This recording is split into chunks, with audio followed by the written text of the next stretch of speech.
ఈ మధ్యాహ్న కాల సమయంలో త్రిత్వ దేవుళ్ళు ఎవరు అనేది మనము చూసుకున్నాం.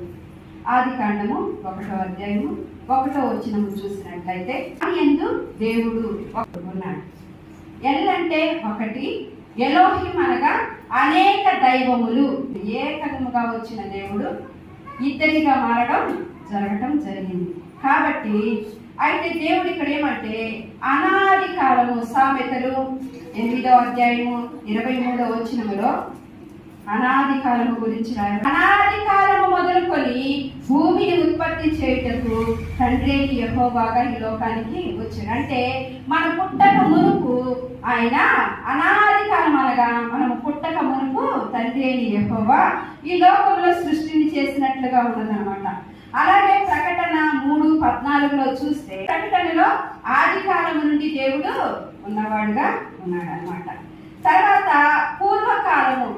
పూర్వకాలములో ఉన్నాడు. హెబ్రీ పత్రిక 1:1 పూర్వకాలములో దేవుడు పూర్వకాలంలో నానా సమయములలో, అంటే నానా సమయాలు వస్తాయి కదా. సమయాలు ఒక రీతిగా ఎవరికి ఉండవు. మంచి జరుగుతూ ఉంటది, చెడు వస్తూ ఉంటది, దుఃఖం ఉంటది, సంతోషం ఉంటది, నిట్టూర్పు ఉంటది, అన్నీ ఉంటాయి కదా. అయితే దేవుడు ఏమంటున్నాడు ఇక్కడ, నానా సమయములలో అనేక సమయాల్లో దేవుడు మనకి తోడుగా ఉన్నట్లుగా పూర్వకాలము నుంచి తండ్రి యెహోవా ఉన్నట్లుగా ఇక్కడ చెప్తూ ఉన్నారన్నమాట. అయితే మొదటిగా అనాది కాలములో దేవుడు వెలుగు రూపములో ఉన్నాడంట. అనాది కాలంలో వెలుగుగా వచ్చాడు దేవుడు. ఈ లోకంలో వెలుగు లేదు.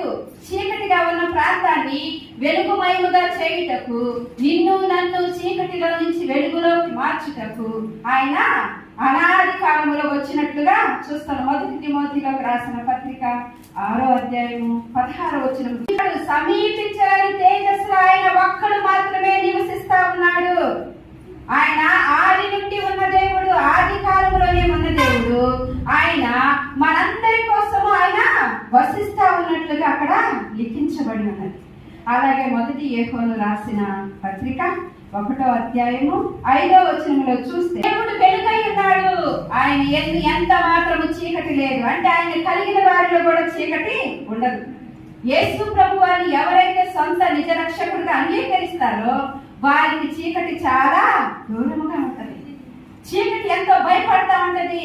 ఈమె యేసు ప్రభు బిడ్డ, యేసు ప్రభు రక్తంలో ఈయన కనబడ్డాడు కాబట్టి ఈయన జోలికి నేను వెళ్ళకూడదు, ఈమె జోలికి నేను వెళ్ళకూడదు అని చీకటికి ఎంత మాత్రమో తాగుండదు. ఎందుకు?